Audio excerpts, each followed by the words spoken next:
If you're on aspirin at a low dose, you want to stop that about 1 week before you do some sort of procedure to diminish the bleeding risk. Same thing with Coumadin, warfarin, those types of medications. We don't want to take somebody to surgery with that when they're on an anticoagulant because they'll bleed out. We don't want them to bleed out. So we'll halt that medication for about a week before surgery. If somebody is on warfarin or aspirin and they come in emergently and they need emergency surgery, we don't put them off for a week.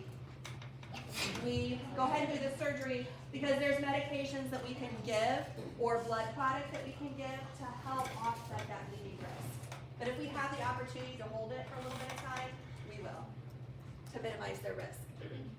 Tylenol. If you don't know what the generic name for Tylenol is, acetaminophen, right? I will tell stories about my family. My husband will not take acetaminophen because he full-heartedly believes that it's not Tylenol. If it's not Tylenol, it is not Tylenol. And I'm like, it's the same thing. No, it's not. And I cannot convince him otherwise. So, you know, like I would never. I know, right? He is convinced it's not. It doesn't work as well. Well, but he's also like, if I, you know, like if you buy like Frosted Flakes or you buy the off-brand, it doesn't taste the same. I mean, like, off-brand peanut Cheerios don't taste the same. You're not helpful. You would never talk to my husband either. Yes. It's the same chemical form. It is acetaminophen, whether you call it Tylenol or not. I know, right? I should just keep them on an old box and just put our old thing and just put them over in there. No, smart, right?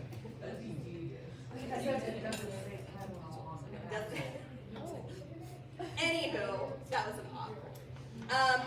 So you can have Tylenol or acetaminophen or acetaminophen extra strength. So you can have 325 milligram tabs, which is regular Tylenol, or extra strength acetaminophen is 500 milligram tabs. 1 to 2 tabs every 4 hours, either or. The biggest complication for Tylenol is liver toxicity, okay? This is important. No more than 4,000 milligrams of Tylenol a day in 24 hours.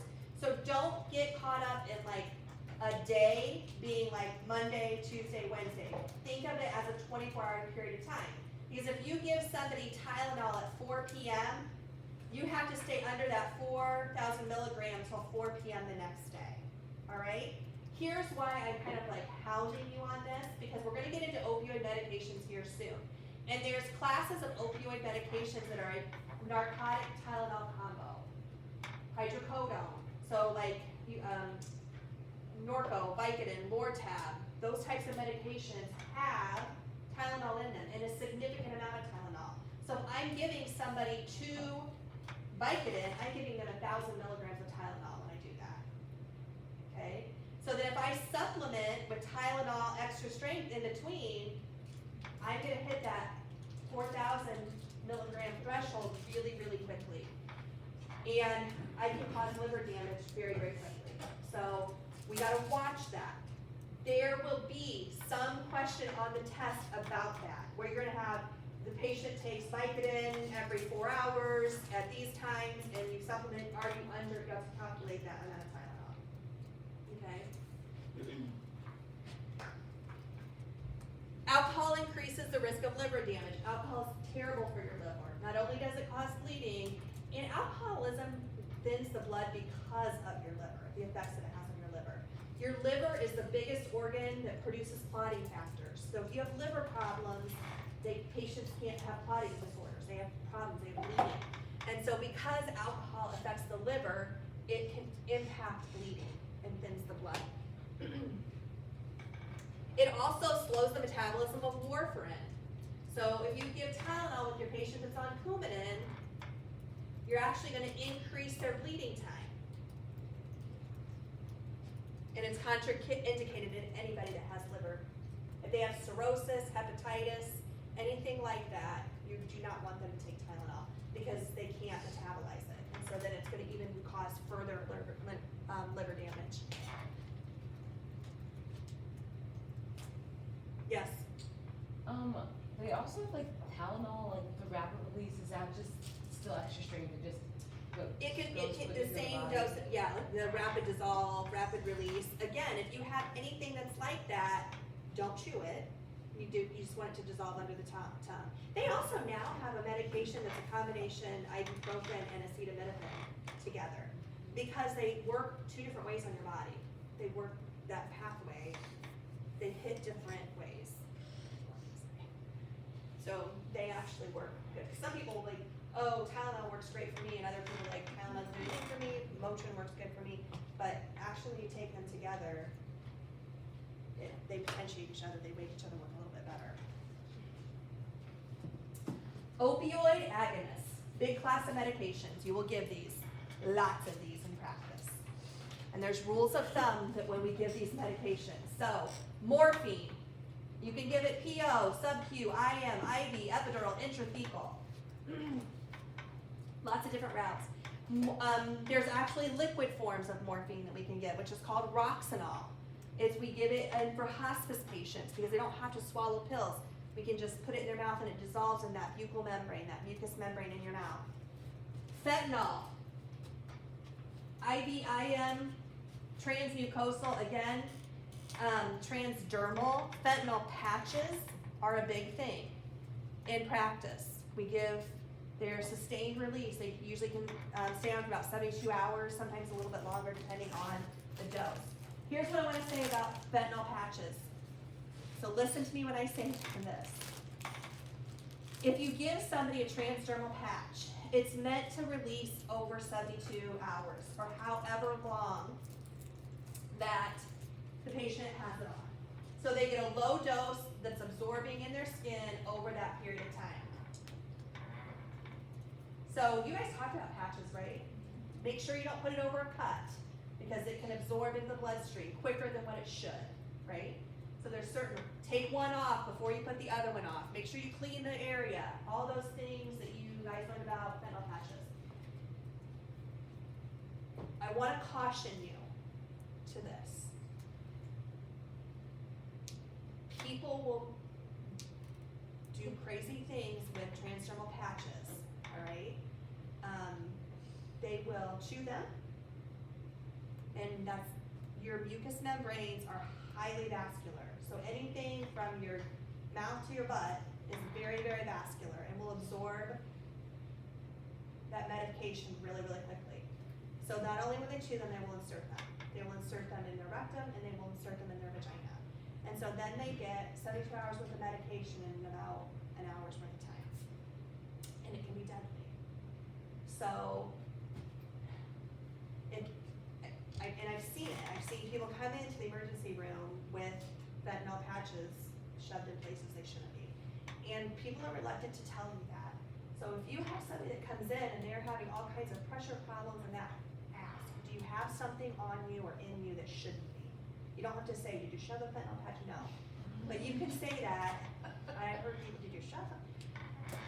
Do you have something on you or in you that shouldn't be? And because it can be deadly. And don't think, and I don't say that to be like, things happen and people do things in poor judgment or because they're desperate. And so just be cautious that's out there. Meperidine, Demerol, methadone. Methadone is a narcotic, all right? We use methadone a lot to get people off of narcotics, but don't think that methadone is not a narcotic. It is. It just doesn't have the euphoric effect that other narcotics do. People like narcotics because it gives them a sense of euphoria. Makes you feel good, all right? Methadone doesn't have that. And so why people can be on methadone is because it doesn't impact your day-to-day life like other narcotics do. People take morphine or oxy, they get a high and they fall asleep, and it makes it really hard to function. People that take methadone don't have that effect. So they still hit those opioid receptors, but it doesn't cause the euphoria and the sleepiness and the CNS effects, central nervous system effects, like other narcotics do. Still a narcotic, still on a narcotic, just less side effects, okay? codeine, oxycodone, and hydromorphone, Dilaudid, morphine, fentanyl, big one. We get a lot of them in practice. Okay, Dilaudid is a big one. Lots of Dilaudid for pain control. If people get Dilaudid and it doesn't control their pain, good luck. It's like, that's it. There is nothing better for pain control. The safest way to administer IV narcotics is through a PCA. And I'll talk to you guys about PCA here in just a second because this is important and you do need to know this for practice. Other things that patients will ask you to do. So you're aware. You're gonna go in and you're gonna give an IV push of a narcotic. They'll say to you, I need you to push that fast. That's the only way it works for me. That's a big red flag, okay? You should not push narcotics fast. Over 2 to 5 minutes, slow. A lot of times you'll see nurses that'll even hook it as a piggyback onto the pump and run it through the pump because it goes in slow. It should go in slow. They want it pushed fast because it gives them a rush, gives them a high, an instant high. Okay? Other things that people will tell you, I'm allergic to everything else but Dilaudid. Probably not true.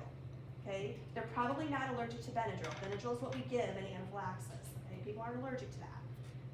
So red flag things that you'll hear in practice to think, okay, I need to be cautious when I administer this medication because this may be a drug-seeking behavior. Okay. PCAs. You guys familiar? Yes. Sorry, I just said something about Benadryl. One of my artists from last year, her sister was actually Allergic to Benadryl. Yeah.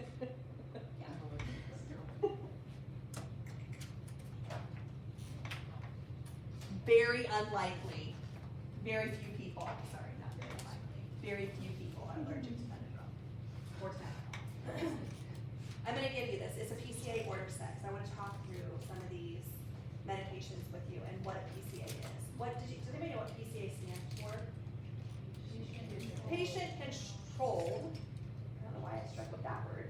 Patient controlled anesthesia. So this means that the patient has to be awake, alert, and able to understand that they're gonna push the PCA.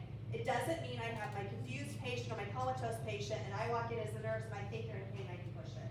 It doesn't mean that family member at the bedside can push it. The patient has to be able to push the PCA pump, okay? So take one of these.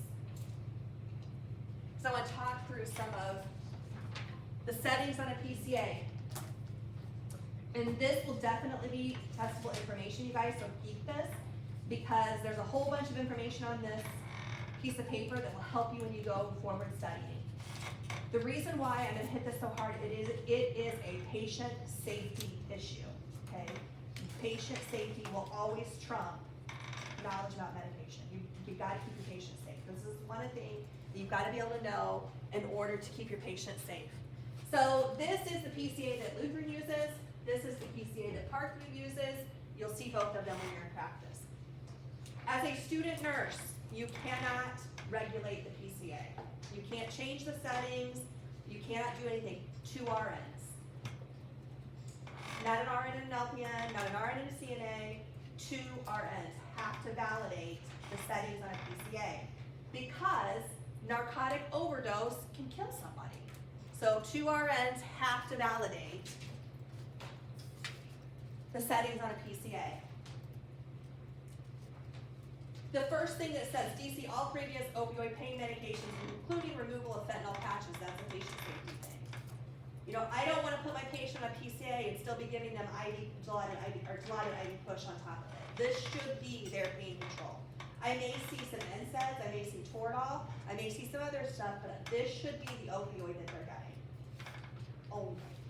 Make sense? The only time that you may see an opioid given is if they're trying to get them off of PCA. They may start an oral narcotic so that they can have the oral narcotic work in their bloodstream, and then they'll get to DC the PCA. Does that make sense to everybody? Toward the end? Okay. You kind of looked funny, I thought. Make sure I was clear on that. So, order sets. You're going to see these in practice. They'll be in your electronic health record, but you'll see these in practice. The 3 meds that we see in a PCA PCA are morphine, fentanyl, and Dilaudid.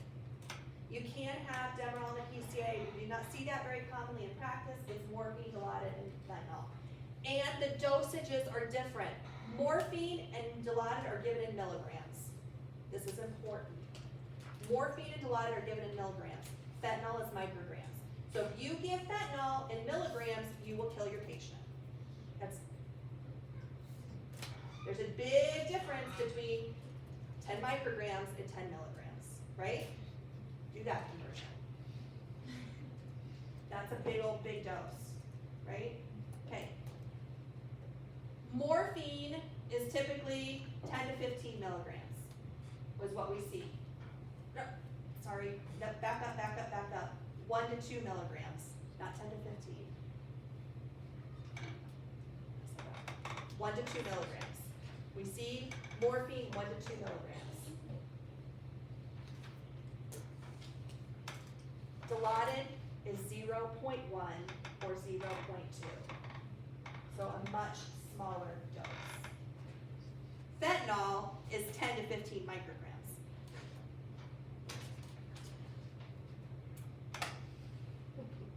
Sometimes up to 20. Okay, so there's different settings on your PCA. There's a loading dose, a PCA dose, a basal or continuous dose, a rescue dose, and I want to talk through some of those for you, with you. A loading dose. You're getting ready to start a PCA, the patient is having a lot of pain, and your physician says you can give them 2 milligrams of morphine IV in a loading dose. So you go in your little pump, you put 2 milligrams, blah, blah, blah, loading dose, you back up, hit start, and it goes right through the PCA. I'm not pulling the morphine from the Pyxis and giving IV push. I'm delivering the loading dose through the PCA, okay? This helps patients get kind of a boost to begin with. I'm starting it, they have pain, I'm giving them a little bit of extra medication before I start the PCA. Does that make sense to everybody? Okay. The PCA dose. Sometimes you'll hear it called the PRN dose. Think it's as needed. PRN is as needed. So this is the one that I say, I'm gonna give 1 milligram of morphine every 10 minutes through the PCA. So the patient can push that button on the PCA and get 1 milligram of morphine. They can push it 62 times a minute. They're not going to get it. They're only gonna get a dose once every 10 minutes. So it's a patient safety. They cannot overdose themselves because they can push it, it just won't deliver the dose. It won't, the pump is smart enough to know that it can only deliver the dose once every 10 minutes. Make sense? So that's your PRN dose. A basal dose or a continuous dose means that the physician says, okay, on top of the PRN dose, in the background in the pump, I'm gonna give 1 milligram an hour. So over an hour, that pump will automatically deliver 1 milligram an hour. The patient doesn't have to push the button, the pump is just gonna deliver it through the IV. Does that make sense? So you can have both. You can have a basal and continuous dose, and then you can have a PRN dose on top of it.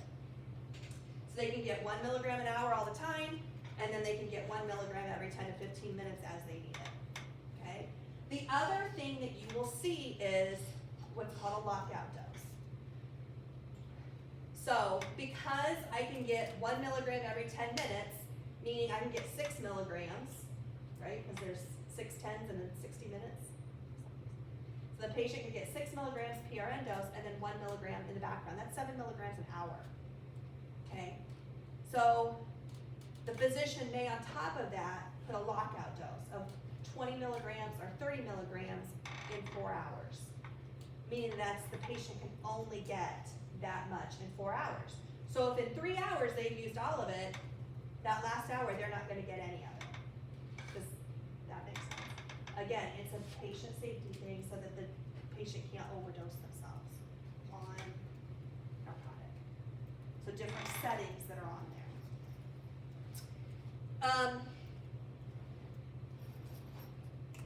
Rescue dose. Rescue dose is very, very similar to a loading dose. Rory, you're taking care of a patient, they have a PCA going, and they're just not having pain control. And so the doctor has given you on the order sets the ability to go in every so often and given them a little extra. So same thing, you would go in, you'd open the pump, you'd program your 2 milligrams, and then you'd let it infuse, and then you'd restart the pump at the regular rate, okay? If you do that, you need another RN to verify it. So anytime that you open that PCA up to change a rate or deliver a dose, you need another RN to verify that. These are locked. These PCAs are locked. You don't want patients in there being able to mess with those buttons and give themselves something. The PCA keys are kept in the Pyxis or Omnicell, right? Here is a nursing tip. Do not take the PCA keys home. You will pick them up, you'll put them in your pocket, you'll go in and do 10 things, you'll mess with the PCA, and you'll put it back in your pocket, and then you'll get called away. And then you'll go home, and guess what you get to do? You get to come back. You get to take a full trip back to the hospital just to take the PCA keys back. Don't take the PCA keys home. People do it all the time. Don't do it. You don't want to come after your 12-and-a-half-hour shift, you do not want to come back because you took the PCA keys home. So, since we have to have 2 RNs to do this, does that mean we will not be able to do this until we are Correct. actually RNs? You actually cannot hang blood. You cannot do PCAs. There's certain things that you cannot do until you are a registered nurse. So until you pass boards, you can't. You may have a patient that has a PCA, you'll get to see it, but if they're gonna change the rate on it, you can't verify it. Your clinical instructor could, and she may go in with you, with the nurse, so that you can see the process, but you can't sign in the medical record that you verified that because you're not an RN. That is absolutely correct. Don't fall into that trap, that's outside of your scope of practice.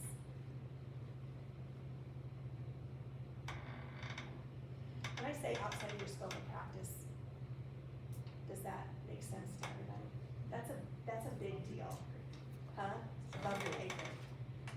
If you do something outside of your scope of practice, and we're not gonna let you do that, because we're gonna be in practice with you in clinical. But even after you graduate, be careful. Don't operate outside your scope of practice. If you would go in as a student and change the PCA pump or verify it, and then the patient would have a negative effect, if you get hauled into court for that, you're operating outside of your scope of practice. You're legally responsible for that. So don't do that. If I tell you not to do something, please don't do it.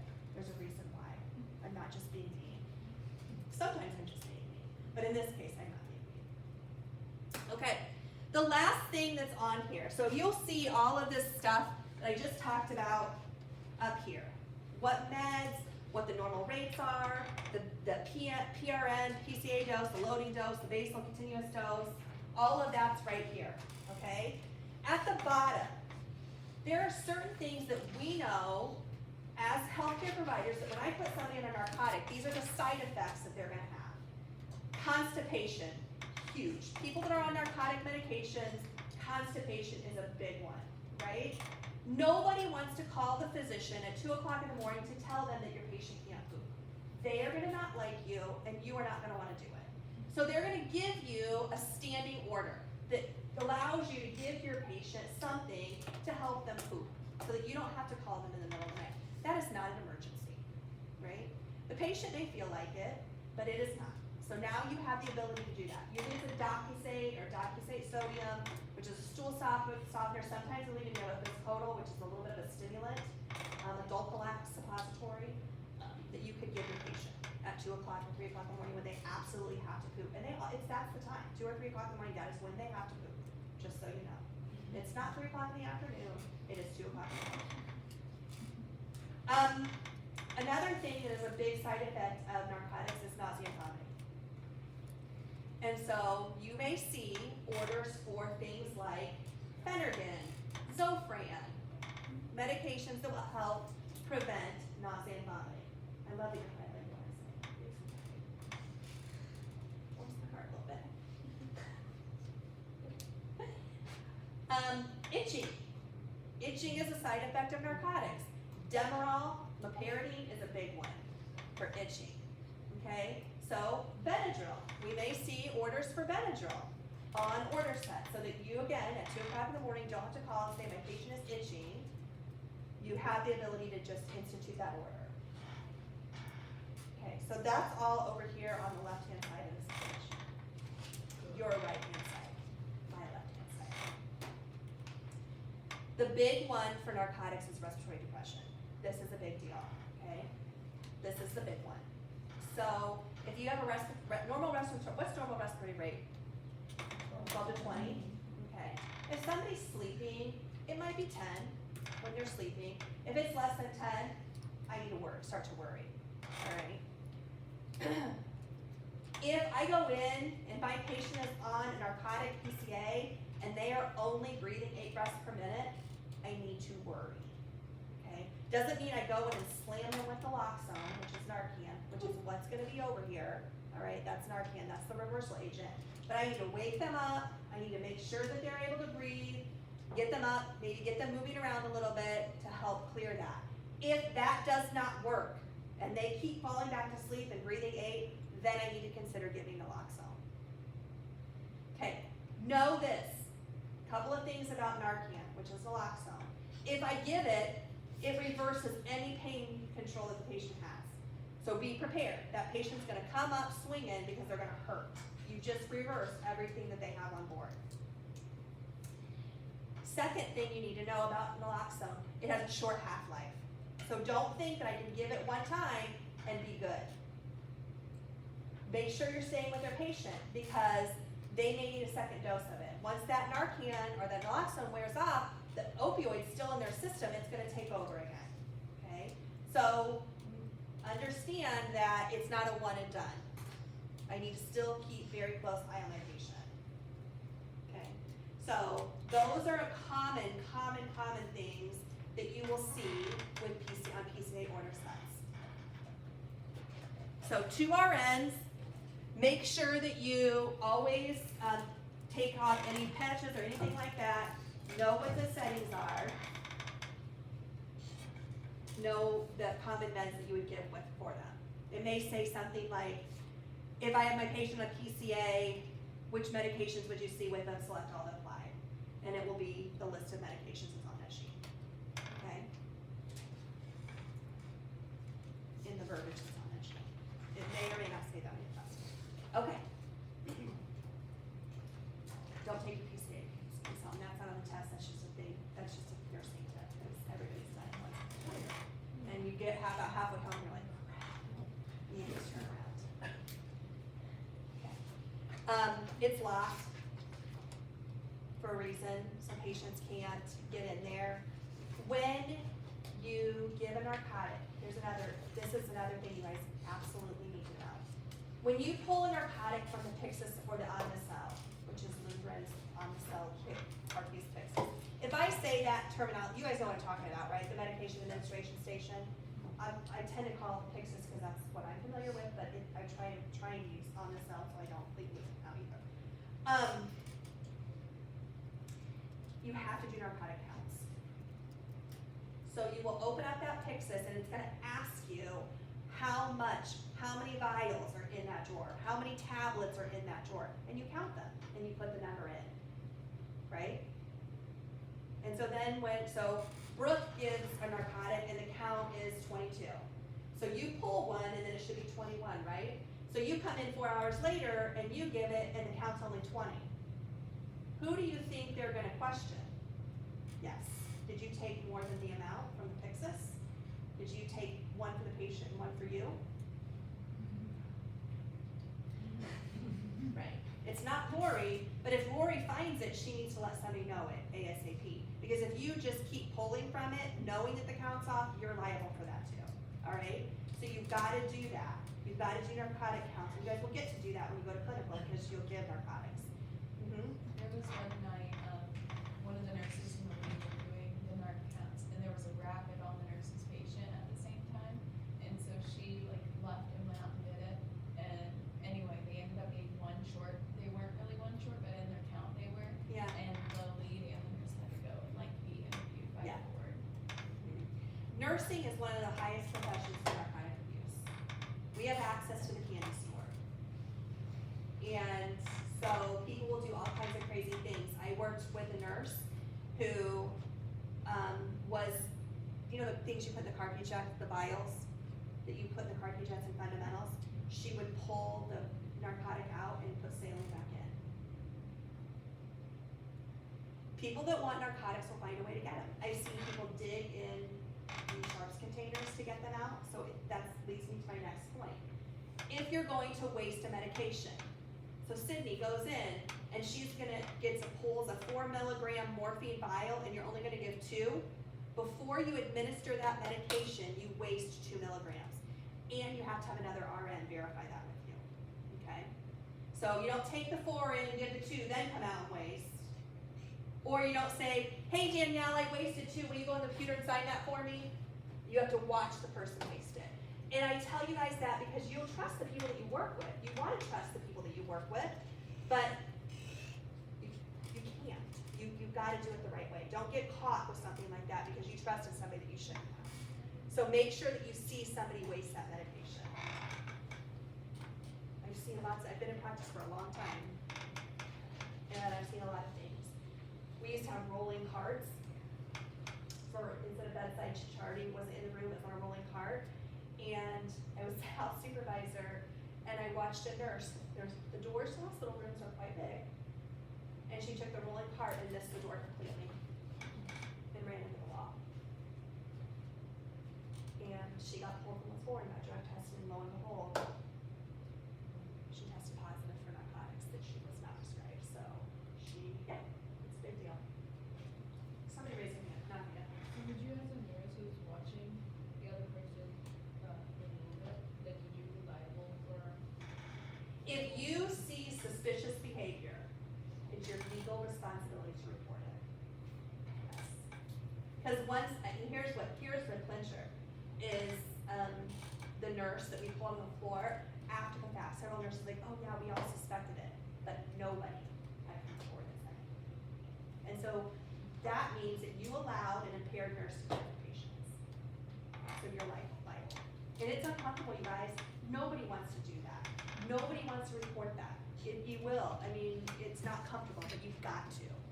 You've got to. So PCAs, we good? You guys will play with PCAs and IV pumps and everything next semester. They'll actually prime on and do all this stuff with them before you go to clinical. Just so you see what they're like.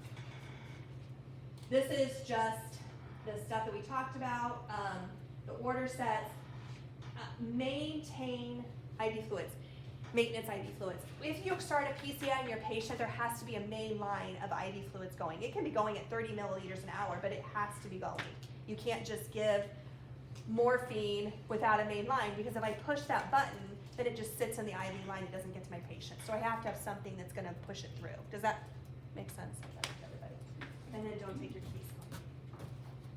This thing right here, I will talk to you guys about next semester when I can show it to you, because it won't make sense. Okay. So morphine. Fentanyl, we talked about fentanyl. Remember, fentanyl is micrograms,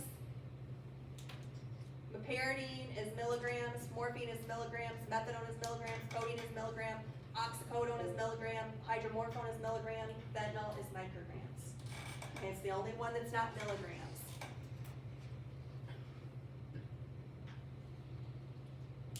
Here's your combination, your opioid and acetaminophen combinations. Hydrocodone is a common narcotic. Vicodin, Norco, and Lortab, it's the same narcotic, it's just the amount of narcotic that's in it. Norco's 5 milligrams and 325 milligrams of Tylenol. Vicodin is 10, Lortab is 15. So it's the same narcotic, it's just got a different amount of it in.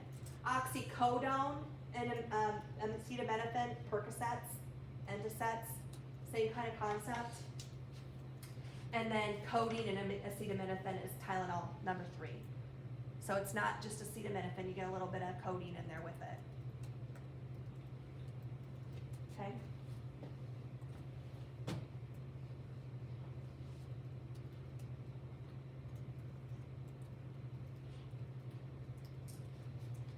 If you're looking at this drug schedule class, these are high.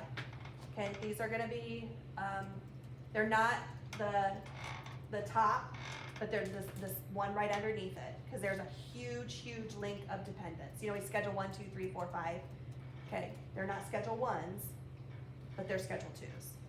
Okay, highly linked to dependents.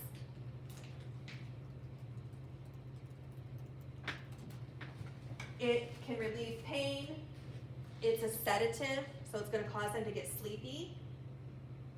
It can also, codeine can also work as a cough suppressant. You'll have cough syrup with codeine in it. It will actually suppress the cough. It slows everything down.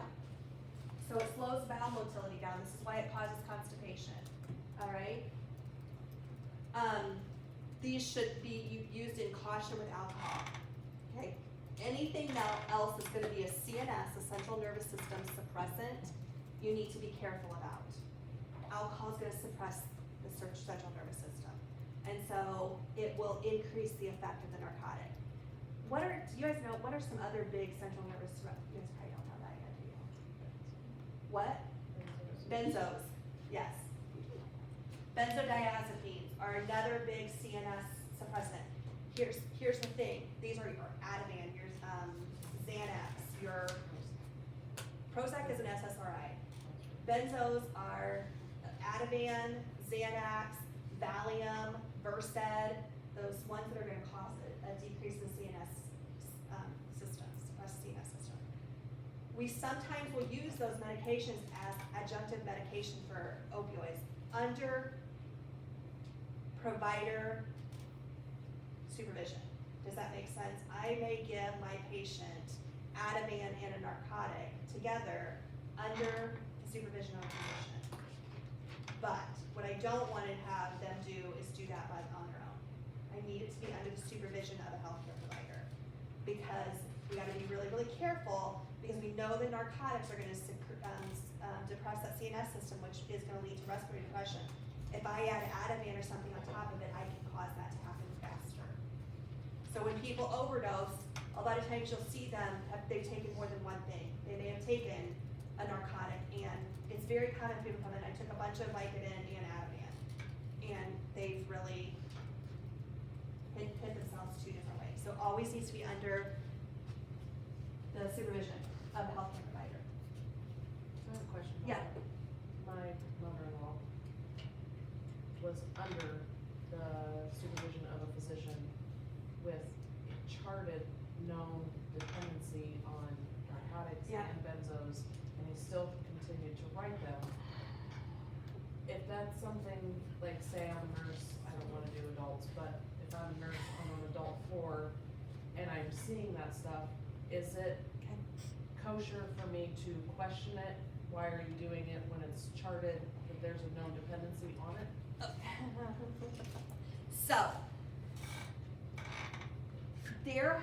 how long ago was this? A year ago. Just a year ago. And he has since Lost gotten his license. disbarred and, Okay, yes. that's where I was going with this. And There, it happened over the last 20 years Yes. of her life. so, okay, I'm gonna take 2 minutes, I'm gonna talk about this. And then you can go on a break, and then we'll push forward.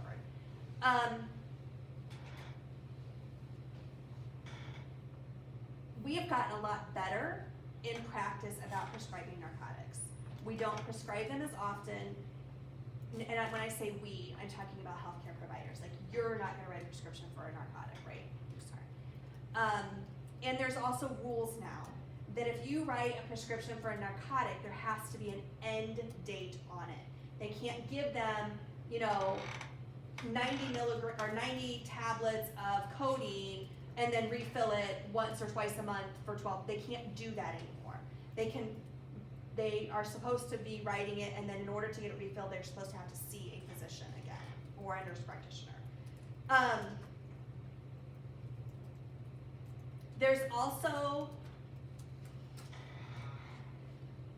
ways that we can look up to see what prescriptions patients have. There's websites out there that I can go on as a provider, and I can look up to see every narcotic that was prescribed to you. So if you come into the ER and you say, and you don't disclose that you're on a narcotic, the ER physician can look it up and say, well, it turns out you were just prescribed 20 Vicodin yesterday. and then they won't give you more because they have the ability to look that up. And then anybody here want to be an ER nurse? Yeah. You guys will see this done. And they do it almost, ER physicians have gotten a lot better that before they prescribe a narcotic to anybody, they're looking it up. Because that was a high risk area that people would come in and they wouldn't disclose, and then they'd get another narcotic from you, or they would go to this physician and this physician and this physician, and everybody was writing their scripts for narcotics, and then lo and behold, we have, 6 different narcotic scripts out there, and they're taking all of them. So we've really got cracked down on that and have gotten a lot better with that. And we moved away a lot from prescribing narcotics for everything. I had an ER physician that prescribed narcotics, 2 weeks of a narcotic to a girl that came in with razor burn. I'm like, what are you doing? This has been years and years ago.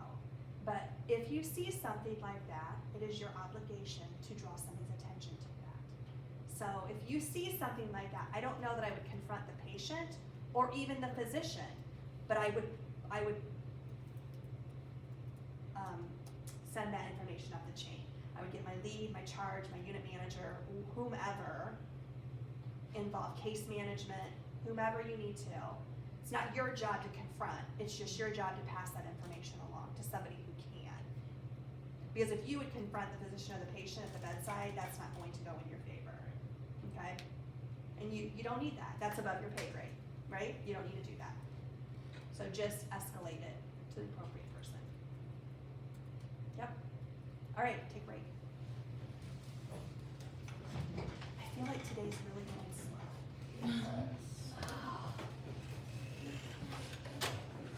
You're all like,